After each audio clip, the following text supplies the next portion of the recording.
এই যে ভাই এই জুতোগুলা দেখেন। এটা মনে হয় হবে, পায়ে দিয়ে দেখতো। না ভাই এরকম জুতা নিয়ে বলে এখানে স্টাইলের জুতা নেব। স্টাইলিশ জুতো আছে ভাই। ওই মিয়া 1.5 ঘন্টা থেকে জুতা দেখতেছেন, এখন আপনার জুতা পছন্দ হয় না, এখন আবার কইতাছেন স্টাইলিশ জুতা। আপনি জুতা নিতে আইছেন না ফাজলামি করতে আইছেন? রাগ হইতেছেন কেন? পছন্দ না হলে নিবো কেমনে? 1.5 ঘন্টাতে তো প্রায় 250 জুতা দেখে ফেলেছেন, তাও আপনার পছন্দ হইতাছে না? তাহলে তো আপনাকে ফ্যাক্টরিতে যাইতে হইব, এখানে আপনার হইতাছে না। এই এখান থেকে জুতাই নিবো না, চল তো। হ্যাঁ যান যান, আপনার কাছে জুতা বিক্রি করবো না, কই থেকে যে আসে সব। ভাই মেয়েদের লেডিস জুতো হবে?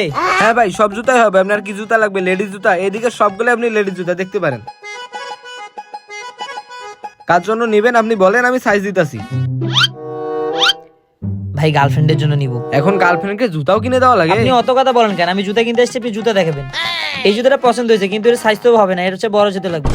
তাহলে আমি অন্যগুলো দেখতেছি। এই যে এই জুতো পছন্দ হয়েছে কিন্তু এটার সাইজ আরো বড় লাগবে, এই জুতো তো হবে না। কই দেখি।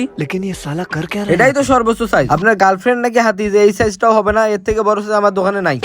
তুই হাতি কইস কারে? তুই আমার গার্লফ্রেন্ডের হাতি কইস? তোর দোকান থেকে আমি জুতাই নিব না, যা। হ যা যা, তোর ওই হাতির জুতা তুই কোনো দোকানেই পাবি না।